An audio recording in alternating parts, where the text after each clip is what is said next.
Good morning students. Class 11 में आज आपका जो टॉपिक है, टॉपिक का नाम है कवकों का आर्थिक महत्व, इकोनॉमिक इम्पोर्टेंस ऑफ फंगी। आज हम जानेंगे कि कवक हमारे लिए कैसे महत्वपूर्ण है। ठीक, तो वीडियो शुरू करने से पहले अगर आप हमारे चैनल पर नए हैं तो चैनल को जरूर जरूर सब्सक्राइब कर लें, बेल आइकन को दबा लें ताकि आपको वीडियो की नोटिफिकेशन मिल सके, और हो सके तो चैनल को लाइक और शेयर करना बिल्कुल ना भूलें। ठीक, चलिए देखते हैं कवकों का आर्थिक महत्व। देखिए, एक चीज बता दें आपको कि जो कवक होते हैं, कवक जानते हैं जिसको हम लोग अपने घरों में नॉर्मल रूप से क्या कहते हैं, फफूंद कहते हैं, फफूंदी। ठीक, फफूंदी कहते हैं, जो हमारे ब्रेड और इन सब चीज़ों पे आसानी से देखते हैं कि कई दिन तक जब उसको रख देते हैं तो वो वहाँ पर उगाती है और उसको डिकम्पोज करना शुरू कर देती है। उसको खराब करना मतलब जो है उसको नष्ट करना शुरू कर देती है। ठीक, तो क्या ये कवक हमारे लिए लाभदायक हो सकते हैं या हानिकारक ही होते हैं? ठीक, तो देखते हैं कि इसमें क्या लाभदायक इसके विशेषताएं हैं और क्या इसके हानिकारक विशेषताएं। लेकिन ये टॉपिक थोड़ा लंबा है तो ये कम से कम जो है 2-3 पार्ट्स में बन पाएगा आपका। ठीक, 2-3 पार्ट्स में हम आपको पूरा का पूरा बताएंगे, क्योंकि हम यहाँ पर कुछ भी छोड़ना नहीं चाहते हैं। इसलिए नहीं छोड़ना चाहते हैं कि जो कंपटीशन की तैयारी कर रहे हैं, ठीक, जो कंपटीशन की तैयारी कर रहे हैं उनके लिए बहुत ही महत्वपूर्ण है। इसमें बहुत ढेर सारे प्रश्न आपसे पूछे जा सकते हैं। ठीक, तो चलिए देखते हैं, कंपटीशन को ध्यान में रखते हुए और आपको सिलेबस को ध्यान में रखते हुए ये हम आपको पूरा का पूरा टॉपिक बताएंगे। ठीक, चलिए शुरू करते हैं। हमारे जीवन का कवकों से बहुत अधिक घनिष्ठ संबंध है। जैसा कि हम लोग जानते हैं कि हम लोगों के दाद, खाज, ये खुजली टाइप के ये सब चीज़ें होती रहती हैं, या हमारे जो ब्रेड रोटी वगैरह होती है इन सब पर जो है फफूंद लग जाती है, कवक लग जाता है। तो इससे क्या होता है, कुछ चीज़ों से हमें लाभ भी हो सकता है लेकिन कुछ चीज़ों से हमें मोस्टली हानि ही होती है। ठीक, तो इससे क्या होता है कि हमारे जीवन में बहुत ही घनिष्ठ संबंध रखते हैं। तो हमारे जीवन का कवकों से बहुत घनिष्ठ संबंध है। कवकों की अनेक जातियां मनुष्य के लिए बहुत ही आर्थिक महत्व की हैं। मतलब ऐसा नहीं है कि सभी जातियां इसकी हानिकारक ही हैं, इसकी कुछ जातियां बहुत ज़्यादा मोस्ट इंपॉर्टेंट जो होती हैं वो हम लोगों के लिए लाभदायक भी होती हैं। तो वही लिखा हुआ है, कवकों की अनेक जातियां मनुष्य के लिए बहुत आर्थिक महत्व की हैं। कवकों की अनेक लाभदायक व हानिकारक क्रियाएं होती हैं। कवकों की कैसी बहुत सी लाभदायक भी क्रियाएं होती हैं और कैसी हानिकारक क्रियाएं भी होती हैं, जिनका वर्णन हम आगे करेंगे, मतलब निम्नलिखित है। आगे देखिए, पहला नंबर ए पार्ट कौन सा है इसका, हम ए पार्ट बताएंगे सभी लाभदायक क्रियाएं, कि इसकी लाभदायक क्रियाएं कौन कौन सी होती हैं। तो पहला लाभदायक क्रियाओं में पहला आता है खाद्य पदार्थों के रूप में।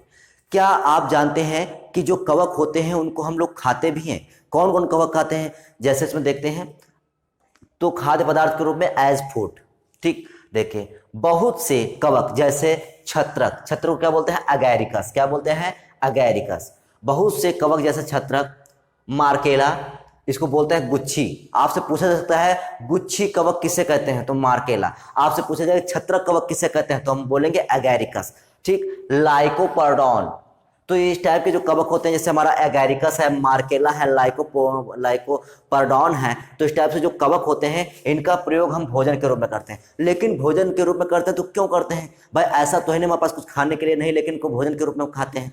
तो क्यों खाते हैं, देखिए भोजन के रूप में प्रयोग करते हैं।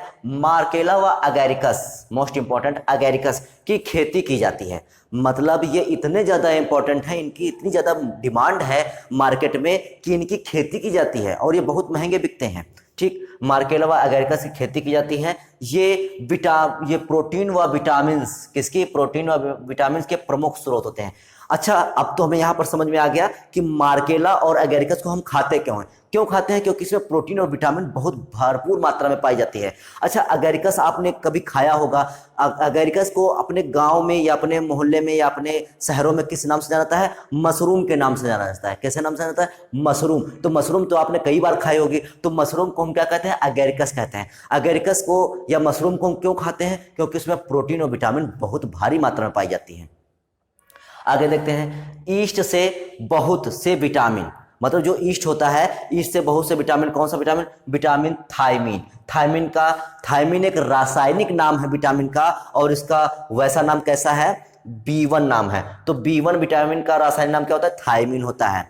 ठीक, दूसरा आता है राइबोफ्लेविन। राइबोफ्लेविन का दूसरा नाम क्या होता है, B2, विटामिन B2, या इसको विटामिन जी भी कहते हैं। क्या कहते हैं, जी कहते हैं।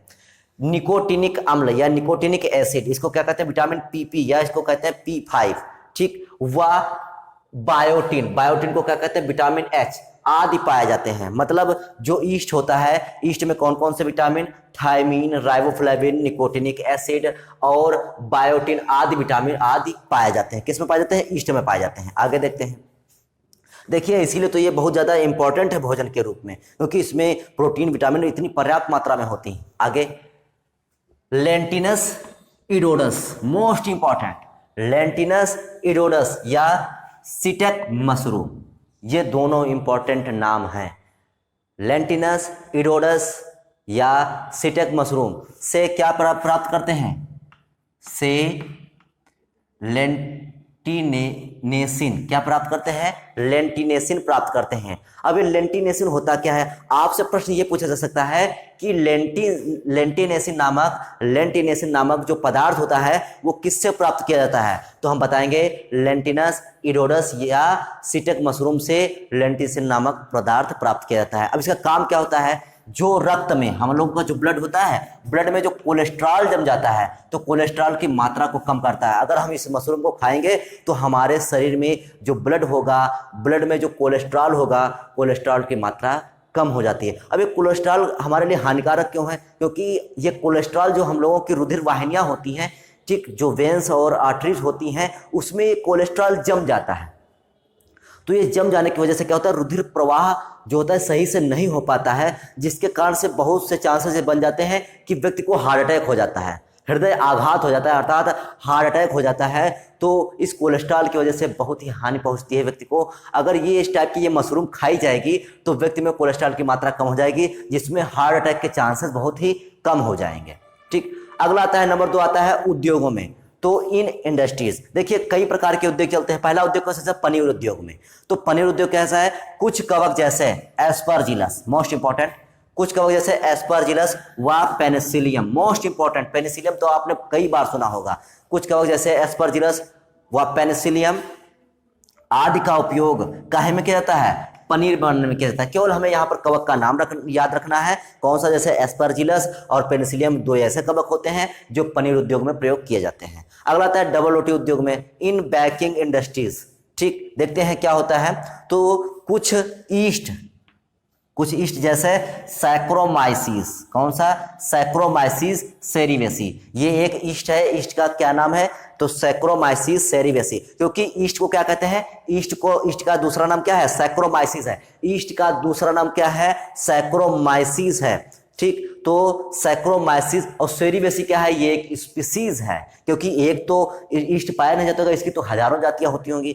तो सैक्रोमाइसिस सेरिवेसी का जो उपयोग है वो डबल रोटी बनाने में होता है। आपसे पूछा जाएगा कि डबल रोटी उद्योग में कौन से कवक का प्रयोग किया जाता है, तो हम क्या बताएंगे, तो सैक्रोमाइसिस सेरिवेसी का उपयोग जो होता है वो हम डबल रोटी बनाने में करते हैं।